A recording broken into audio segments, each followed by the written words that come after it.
Selamat malam semua teman-teman yang sudah hadir malam ini. Mau ngobrol-ngobrol nih sama Mas Handoko.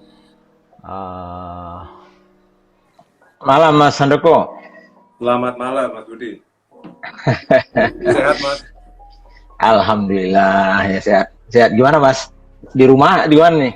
Iya, kita work from home kan biasa. Meeting dari ya luar Ya, biasa. terima kasih nih Mas Handoko juga udah undang saya nih sebetulnya.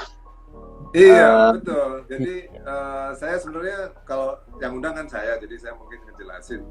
Saya sebenarnya iya, tertarik dengan beberapa presentasi Mas Budi dan saya rasa sekarang menjadi sangat relevan ketika Mas Budi selalu dari kacamata investor dan mungkin brand maker juga yang sangat senior iya, uh, selalu cerita tentang sustainability sebenarnya.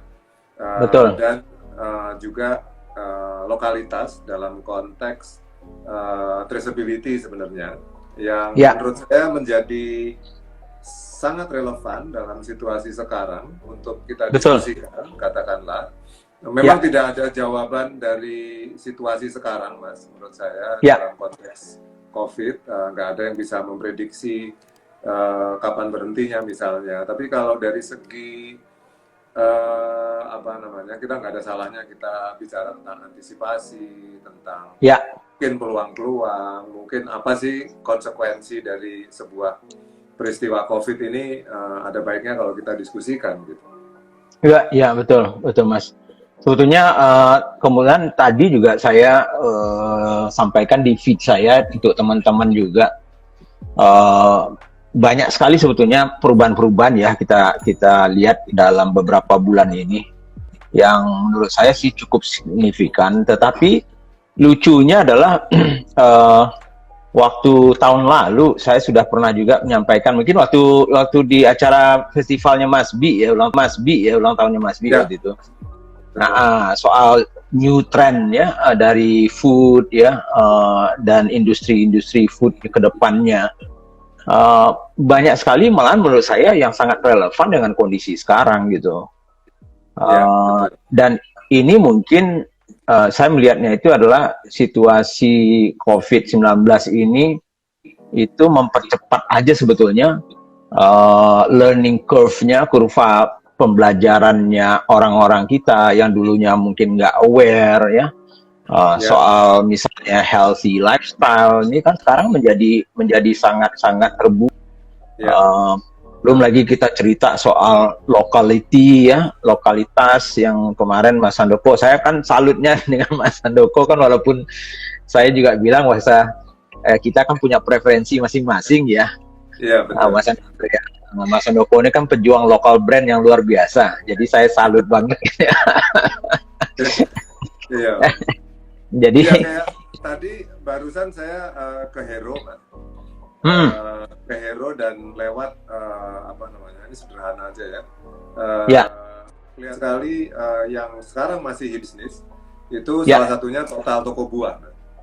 ya, ya, Total Toko Buah itu sangat penuh ya, dan Hero tentu saja gitu ya. Tapi contoh ya, Total Toko Buah sebenarnya menurut saya sebuah potret dari katakanlah bagaimana publik nanti akan berubah terhadap concern terhadap kesehatan dan ya, mungkin kebutuhan yang mungkin ada di sekitarnya gitu. Saya melihat Total Toko Buah tidak sekedar katakanlah sebagai brand penyedia katakanlah sayuran atau buah-buahan segar. Tapi sebenarnya ya, ini semua sebuah peluang bagi kita semua. Kenapa sih kita nggak dari dulu mengembangkan katakanlah pertanian dari lingkungan, ya, dari hal yang sangat dekat dengan kita, betul. atau misalnya ya buah-buahan gitu. Kita punya IPB Ya, mungkin yang ya, mungkin saya yakin punya pembenihan yang luar biasa dengan research development-nya tentang pisang misalnya atau tomat atau segala macam itu benar-benar hal yang sangat dekat sebenarnya. Di ya, samping saya juga pernah mungkin Mas Budi juga pernah kecetus gitu. Saya pernah ya, baca kalau kita sekilas tentang ekopreneur sebenarnya. ya, Ecopreneurship ini yang menarik menurut saya dengan kesadaran publik yang semakin baik, nanti Ya, publik bisa mengejudge atau beli dari brand-brand lokal yang punya ya, responsibility yang cukup tinggi.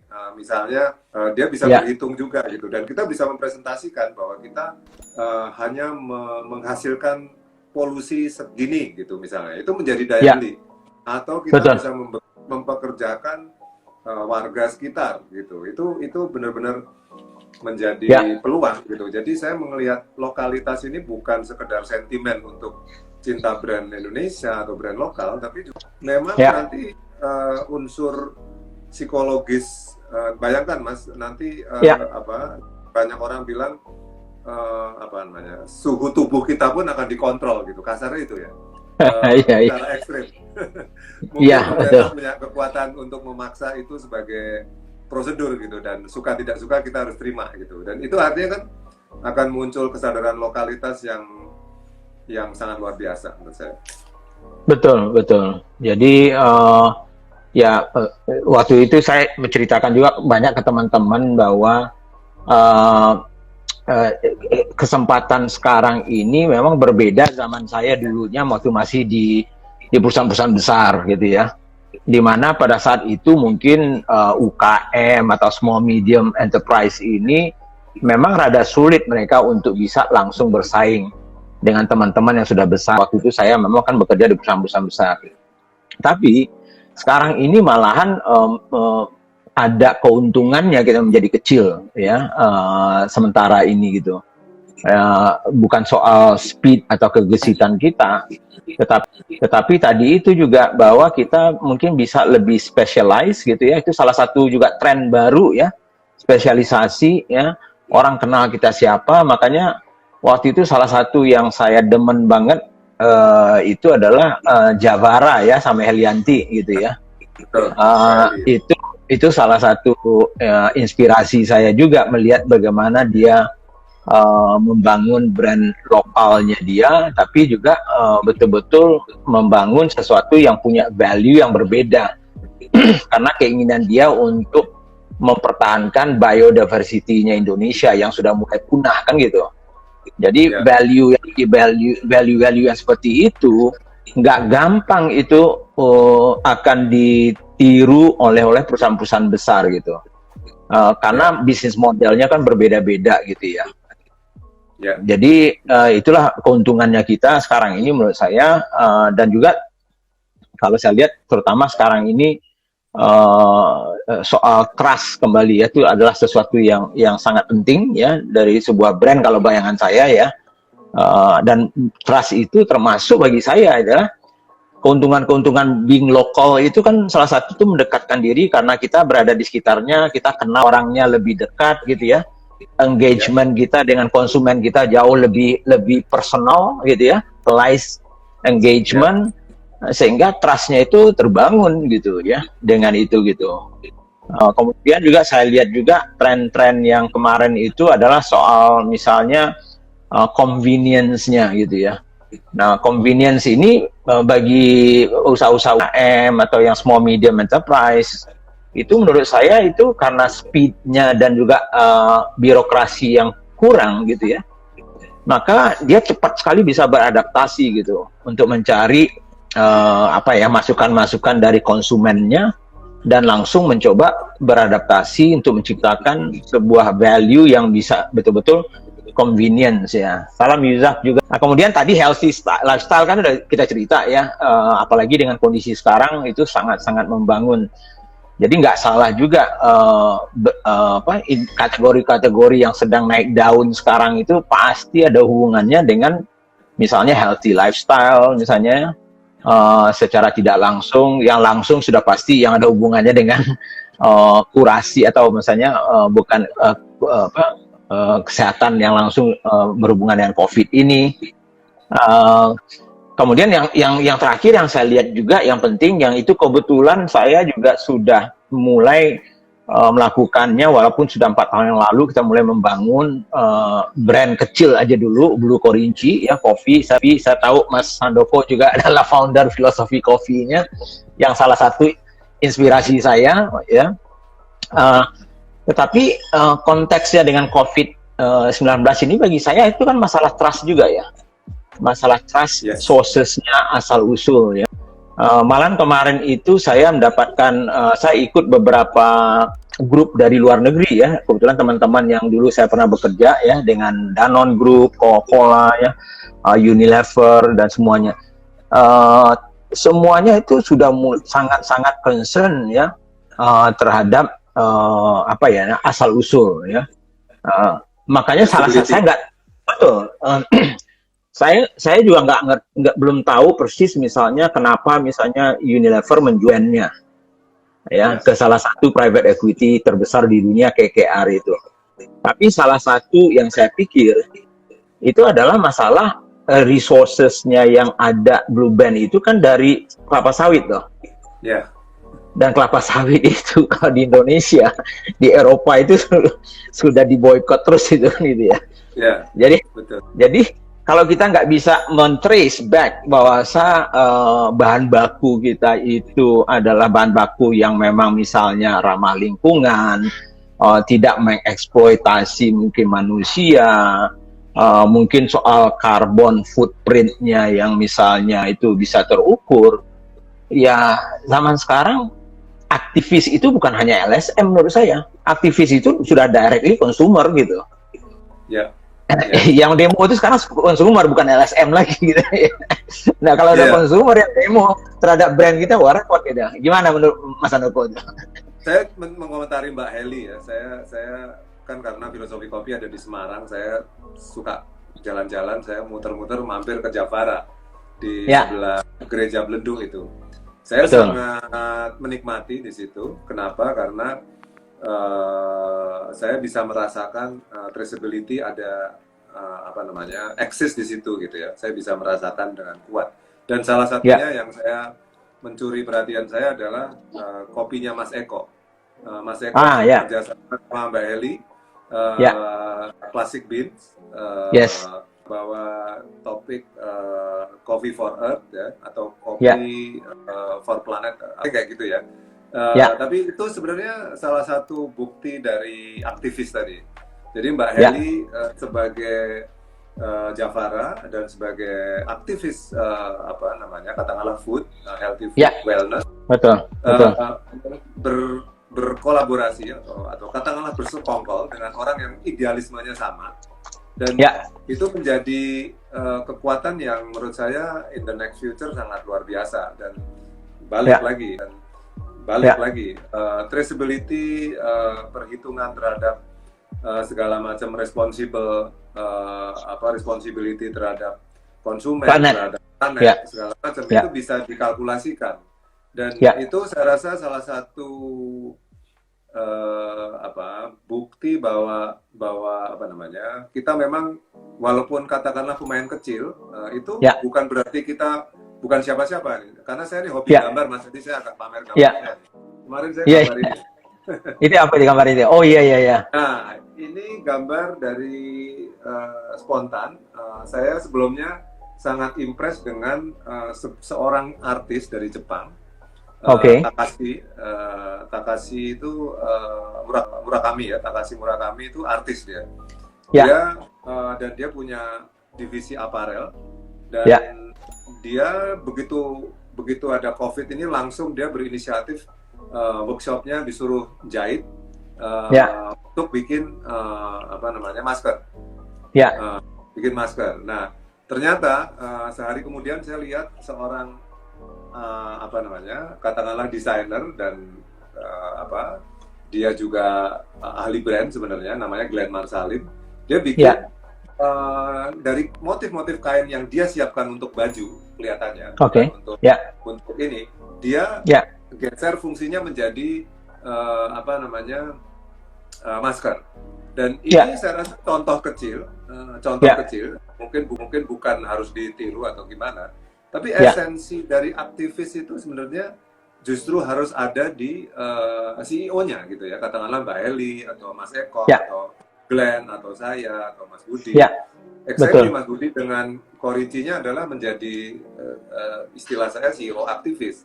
Dan saya rasa teman-teman semua pelaku brand lokal harus menjadi CEO aktivis, karena Betul. disitulah letak peluang kita sebenarnya ke Ya, depan, supaya ya, kita bisa merespons problem yang ada di sekitar kita gitu. betul, Mungkin saya sambil betul. pamer-pamer gambar nggak apa-apa Mas, karena saya Iya, hobi nggak apa-apa, gambar. nggak apa, nggak apa-apa. Ini contoh gambar saya juga.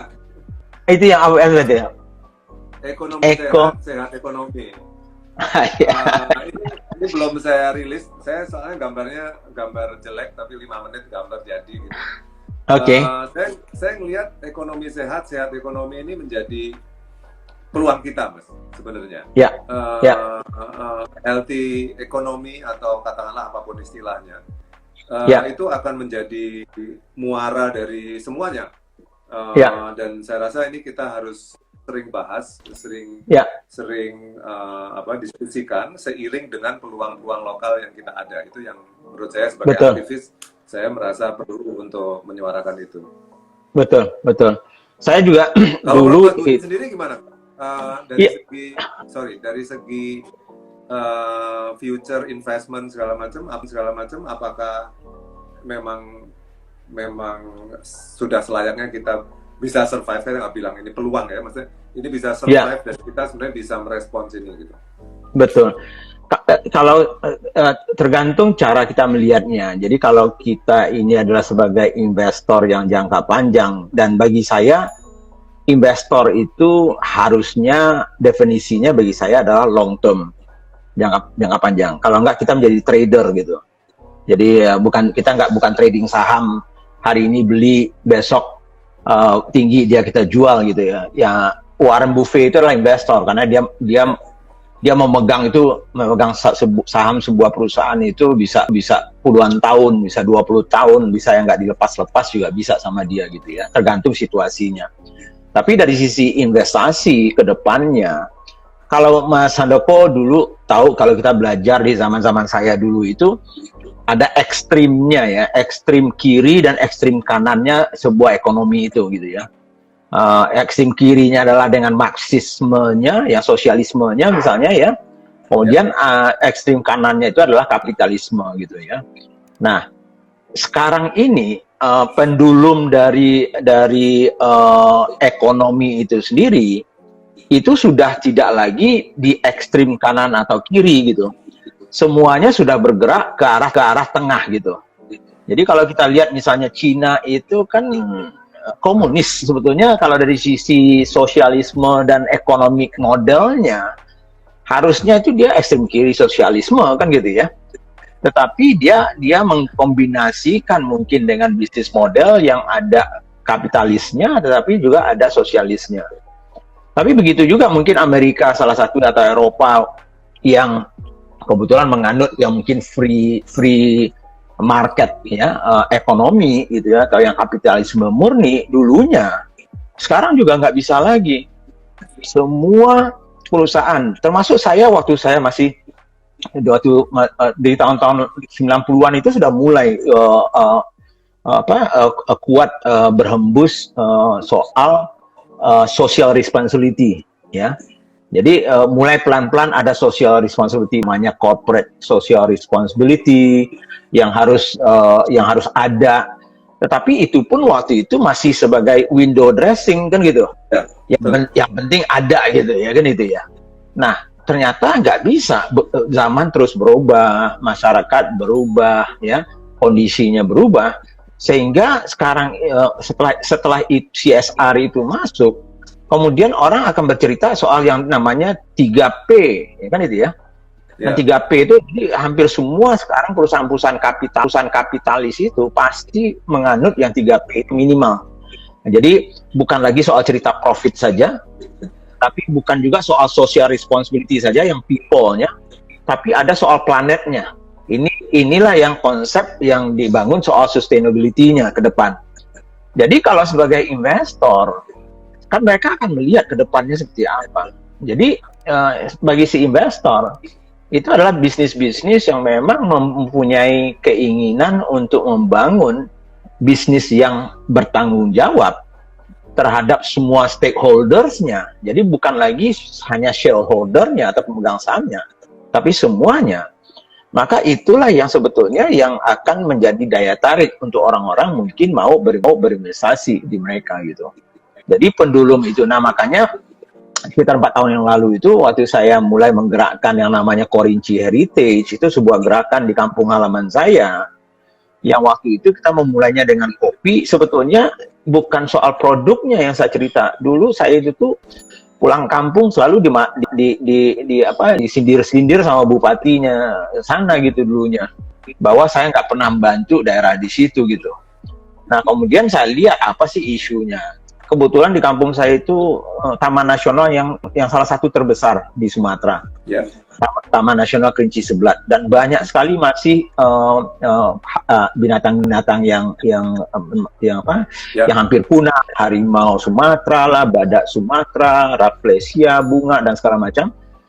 Dan itu banyak sekali, belum lagi flora faunanya itu. Nah, padahal waktu saya datang sekitar 5 tahun yang lalu itu banyak sekali orang masuk hutan, menebang hutan, mencari jalan supaya mereka bisa hidup. Jadi ujung-ujungnya saya lihat bahwa bagaimana sih sebetulnya problem ini bisa kita coba bantu. Saya tidak bisa melakukannya sendiri gitu. Tapi kuncinya sebetulnya adalah dari sisi pemberdayaan masyarakat gitu. Jadi yang namanya empowering community. Makanya konsep awal yang saya bangun itu yang kita akhirnya pilih kopi menjadi bahan yang pertama yang ingin kita jadikan medianya untuk membantu empower komunitas yang ada di sekeliling National Park itu. Nah makanya konsepnya adalah preserving nature by empowering community kan gitu. Jadi kita tahu kalau hanya dengan pestol, dengan perpu, dengan undang-undang dan segala macam, orang kalau udah soal perut bunuh orang aja mau kok, jangankan hutan yang dia bunuh gitu ya. Orang aja dibunuh sama dia gitu ya. Jadi dengan itulah makanya saya pikir bahwa ini sebetulnya konsepnya, walaupun saya mengatakan bisnis ini konsepnya sudah mendekati sebetulnya social enterprise, tetapi harus di-manage seperti commercial enterprise gitu. Karena ada kirinya ada kanannya ya Mas? Betul, karena yang kiri itu kalau kita lihat dulunya itu kan seperti yayasan gitu ya. Yayasan itu kan purely sosial. Nah, tapi akhirnya dia menjadi tangannya itu ya di bawah kan gitu ya. Minta sumbangan lah, ini nggak sustainable gitu. Nah, padahal kita ingin sustainable. Nah, salah satu jalan untuk membuat dia sustainable, makanya harus dijalankan bisnis ini seperti bisnis komersial, sehingga orang-orangnya pun kita mendapatkan orang-orang yang terbaik nantinya gitu ya, kalau dia sudah besar gitu ya. Cara kita merekrut orangnya juga orang-orang terbaik, tetapi mempunyai misi utama sosial gitu. Nah, jadi visinya visi sosial, tetapi dijalankan dengan bisnis model komersial, ya sehingga kalau ada profit yang bisa itu dikembali untuk memutar, sehingga istilahnya saya itu adalah nilai social capital istilahnya ya. Nilai sosial kapitalnya makin lama tinggi gitu. Kalau saya sebagai investor normal itu kan kita cerita valuasi perusahaan loh. Valuasi perusahaan itu kan dihitung dengan duit loh. Nah kalau dalam hal ini ada sih valuasi perusahaan, tetapi dalam valuasi perusahaan itu pasti ada valuasi dari social impact-nya itu dan sustainability-nya. Nah itu mungkin sedikit gambaran dari saya sih soal itu gitu. Nah sekarang saya senang sekali tadi, ada dua, silakan. Ya, nah sekarang alhamdulillah, makanya kemarin itu saya juga heran kenapa Emurgo dari Jepang, ya itu perusahaannya Cardano, salah satu perusahaan blockchain teknologi yang saya juga nggak tahu kenapa mereka pilih kami yang boleh dikatakan nggak punya nama dulunya kan itu, kecil aja gitu. Kalau komersial dan segala macam, mungkin mereka pilih misalnya kopi kepala api lah yang sebesar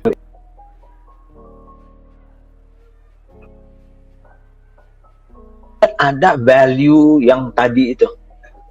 Nah, sehingga padahal tuh mereka semua yang membiayai kita gitu. Kita malah tidak mengeluarkan kecuali biaya kita yang harus melengkapi dengan beberapa hal gitu. Makanya dulu Korinci Coffee itu mulai. Ya, saya tadi mencatat ada beberapa kata kunci Mas sebenarnya yang saya langsung ingat. Pertama adalah tadi ada unsur gerakan, ada Ya. unsur movement gitu ya dalam kasus Korinci, Ya. ada unsur juga pemberdayaan gitu ya, Ya. dan memang kelihatannya itu hal-hal itu akan semakin menjadi disiplin kita gitu. Saya pun menjalankan di M Block dengan spirit yang kurang lebih sama, dan mungkin saya menyimpulkannya ini nih Mas. Jadi Oke. Engagement ya. mungkin kalau kelihatan Ya, partisipasi. engagement sama participatory jadi saya lihat satu persatu kebutuhan engagement itu sangat tinggi sekali sekarang, dalam belum terlalu paham atau mungkin definisinya macam-macam engagement. Tapi yang bagi saya sebenarnya engagement yang sebenarnya menurut saya adalah ketika kita bisa membangun ikat emosional yang meaningful gitu, nggak cuman gimmick, tapi ikatan emosional yang benar-benar terjadi gitu. Macam-macam itu caranya. Tadi dengan cara kolaborasi, dengan cara kita memperlakukan ke Terputus, alam, ya. ke lingkungan segala macam. Ya. Ini agak terputus-putus, Mas. Ya, udah nyambung kembali. Ya. Nah,